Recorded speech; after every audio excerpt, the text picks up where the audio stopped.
తాకట్లో ఉన్న మీ బంగారాన్ని విడిపించి ఆ రోజు ఆన్లైన్ రేటుకి కొంటాం. Sharma gold company.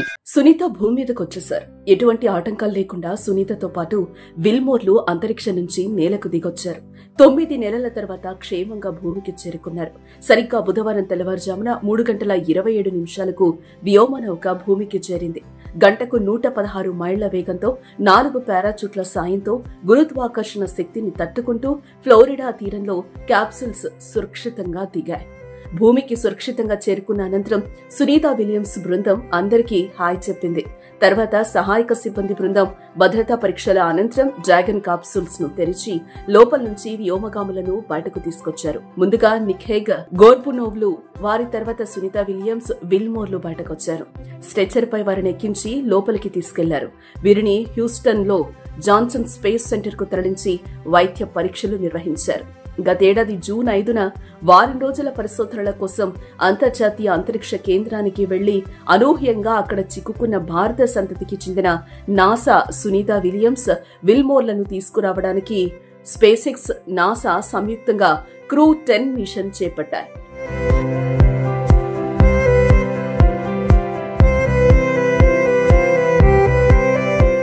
మార్చి 15న కెన్నడీ స్పేస్ సెంటర్ నుంచి బయలుదేరిన ఫాల్కన్ 9 రాకెట్ క్రూ డ్రాగన్ ను ఆదివారం ఐఎస్ఎస్ కు విజయవంతంగా చేరింది.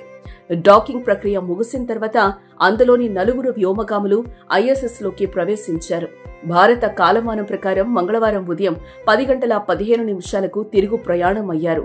17 గంటల అనంతరం డ్రాగన్ క్యాప్సూల్ భూ వాతావరణంలోకి బుధవారం తెల్లవారుజామున 2:41 ప్రవేశించింది.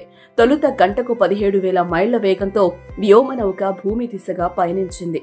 క్రమంగా వేగం తగ్గించుకుంటూ గంటకు 116 మైళ్ల వేగంతో 4 పారాచూట్ల సాయంతో గురుత్వాకర్షణ శక్తిని తట్టుకుంటూ ఫ్లోరిడా తీరంలో క్యాప్సూల్స్ సురక్షితంగా దిగింది.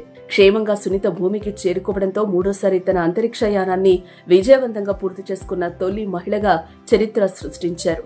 తొలిసారి 2006, తర్వాత 2012లో రెండోసారి వెళ్లారు. గతేడాది జూన్ 5న బోయింగ్ స్టార్ లైనర్ వ్యోమనౌకలో వెళ్లడం మూడోసారి. సునీత రాక కోసం ప్రపంచం ఎదురు చూసింది. భారత్లోని ఆమె సొంత రాష్ట్రం గుజరాత్లోని బంధువులు యజ్ఞం, పూజలు నిర్వహించారు.